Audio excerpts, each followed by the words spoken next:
नमस्कार मंडळी, जय महाराष्ट्र. स्वागत आहे तुमचं आपल्या लोकप्रिय YouTube चॅनलवरती. अनेक शेतकऱ्यांना अजूनही असे वाटते की पीएम किसान योजनेच्या माध्यमातून आणि नमो शेतकरी महासन्मान निधी योजनेच्या माध्यमातून आतापर्यंत शेतकऱ्यांच्या बँक खात्यामध्ये मोठे आर्थिक सहाय्य, आर्थिक मदत देण्यात आलेली आहे. अखेर दोन्ही हप्ते एकत्रित सोमवारी एकंदरीत 5,000 रुपयाचं अर्थसहाय्य ते मिळणार का? संपूर्ण बातमी आपण जाणून घेऊ.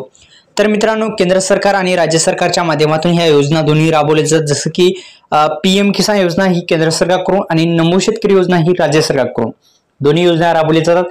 पण मित्रांनो, दोन्ही योजना राबवल्या जातात आणि आता तुम्हाला या योजनेच्या माध्यमातून दोन प्रक्रिया अनिवार्य केलेल्या आहेत. ते म्हणजे तुम्हाला EKYC, दुसरं म्हणजे फार्मर ID. तुम्हाला जर याचा लाभ जर घ्यायचा असेल तर फार्मर ID शेतकरी ओळखपत्र काढणं गरजेचं आहे. आणि जून 2025 मध्ये येणारा हप्ता मिळवण्यासाठी पात्र शेतकऱ्यांना लगेच EKYC प्रक्रिया पूर्ण करावी आणि जमिनीची पडताळणी सुद्धा पूर्ण करावी लागणार आहे. ही प्रक्रिया पीएम किसान योजनेच्या अधिकृत वेबसाईटवर जाऊन जवळच्या CSC सेंटरमध्ये जाऊन करू शकता आणि पीएम किसान योजनेचा आणि नमो शेतकरी महासन्मान निधी योजनेचा लाभ मिळू शकता.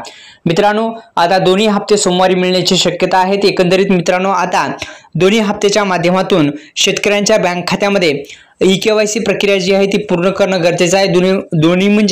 दोन्ही प्रक्रिया वेळेत पूर्ण न केल्यास हप्ता मिळणार नाही. जसं की EKYC प्रक्रिया आणि शेतकरी ओळखपत्र हे दोन्ही प्रक्रिया पूर्ण करा आणि योजनाकार लोकप्रिय YouTube चॅनलला आत्ताच सबस्क्राईब करून टाका.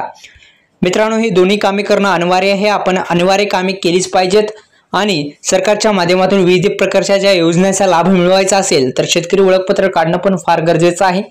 शेतकरी ओळखपत्र काढा. आपल्या योजनाकार लोकप्रिय YouTube चॅनलला आता सबस्क्राईब करून टाका आणि बेल आयकॉनला ऑल प्रेस करायला विसरू नका. धन्यवाद. जय शिव.